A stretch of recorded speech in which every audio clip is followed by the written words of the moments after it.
one of the things I first wanted to talk about was the SIP program, and one of the very first things that she mentioned was compliance. And you know me, compliance is one of my very favorite things. And I loved all the compliance things that she talked about. One of the very big things that we think we don't need to discuss is actually making sure that the right grades are in the right class. So if you are in preschool, then you would be in preschool, but if you were in Gen Ed TK, you would not be regressed. So I know that would sound silly that we would need to do that, but I guess we now need to make sure that we make sure compliance means that it's actually putting kids in the right grades. In Etiwanda, and between 2022 and 2024, Gen Ed TK students were regressed into pre-K for ELOT funding. The next thing I wanted to address is the Brown Act. And I saw in the speaker form that it says that we have to have this, form in before we come in and speak. And that's actually not true. So it says that the law requires the members of the public to address the body before during consideration of any item, and being late should not result in being silenced. So I just wanted to make that one of the things that I was looking at. And also one of the things I had looked at was in the last board meeting, we had discussed there was some sort of, privacy box that was used with a CDE grant. It was in the last Etiwanda School Board meeting.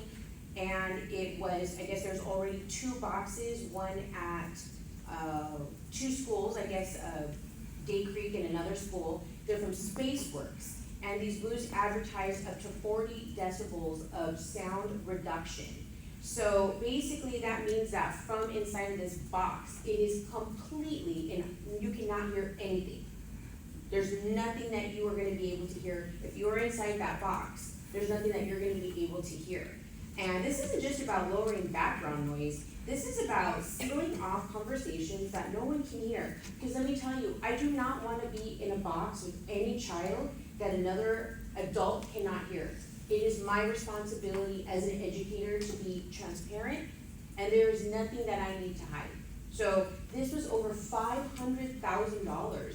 And the 2 booths that they have, they're from Zen Booth.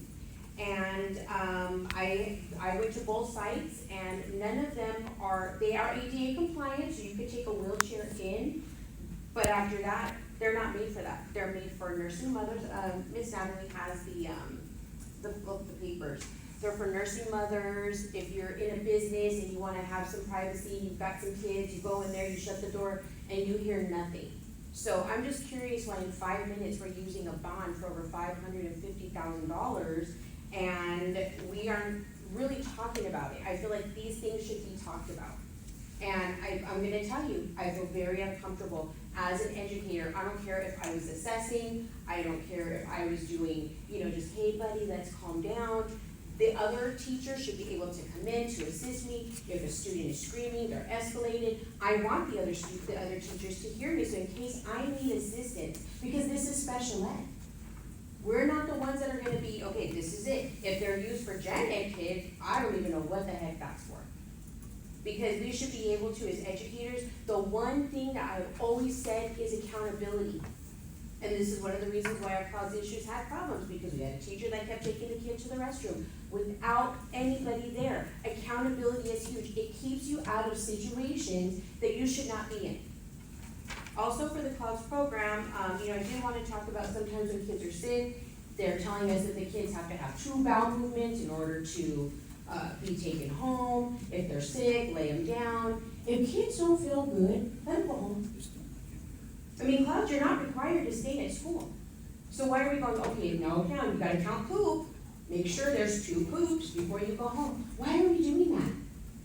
They're little, they can't communicate how they feel. I'm a mom, I had 2 kids with metabolic conditions. They did not feel well.